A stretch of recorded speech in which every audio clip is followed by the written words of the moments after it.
Welcome to this explainer on Joshua 12. You know, if you've ever dug into ancient historical texts, they can honestly feel a bit, well, dry, like long lists of obscure names that just kind of blur together. But what we've got here today, it is incredibly dynamic. We're looking at a text that essentially reads like a grand, meticulously kept military receipt. It's the exact record of an epic conquest, capturing the precise moment a massive shift in power took place. And we're going to break the whole thing down together. 31. Now, that's not just some random statistic. That number actually represents 31 defeated kings, literally 31 rulers taken down, which completely reshaped an ancient landscape and paved the way for a brand new nation to forge its borders.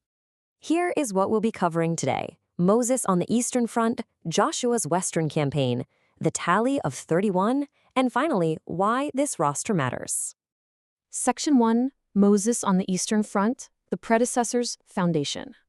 So, let's start with a guy who laid the groundwork.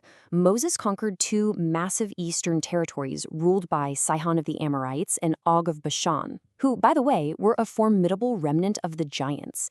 This was a really decisive victory, and it essentially set the stage for Joshua's much more complex western sweep, where, as we'll see, he ultimately took down those 31 distinct kings. Actually, before Joshua even took the reins, Moses had completely secured this eastern land, all the way from the river Arnon up to Mount Hermon. And he didn't just conquer it, he awarded it as an official possession to the Reubenites, the Gadites, and the half-tribe of Manasseh.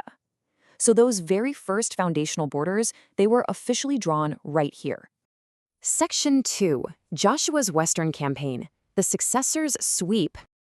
Now things get really intense here. Joshua had to constantly adapt his military strategy to a wildly diverse, completely hostile landscape. I mean, we're talking maneuvering through steep mountains and deep valleys, then turning around and surviving the harsh wilderness. His forces swept all the way from Baal-Gad in Lebanon down to Mount Halak. To pull this off, he had to overcome 6 fiercely entrenched nations, including heavyweights like the Hittites and Canaanites. This meant using completely different battle tactics at pretty much every turn. It was a massive undertaking. Section 3, the tally of 31, the grand tally. When you read the source text, it hammers home the sheer totality of this victory with this amazing rhythm. The king of Jericho won, the king of Ai won, the king of Jerusalem won. It's so punchy. This ancient landscape was absolutely packed with these fiercely independent, heavily fortified city-states that everyone thought were impregnable. But Joshua systematically conquered these major powers, proving that absolutely no stronghold from Jericho all the way to Megiddo could withstand the campaign. Section 4. Why this roster matters, beyond the numbers.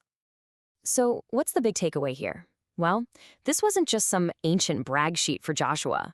This ledger is absolute proof of a fulfilled promise.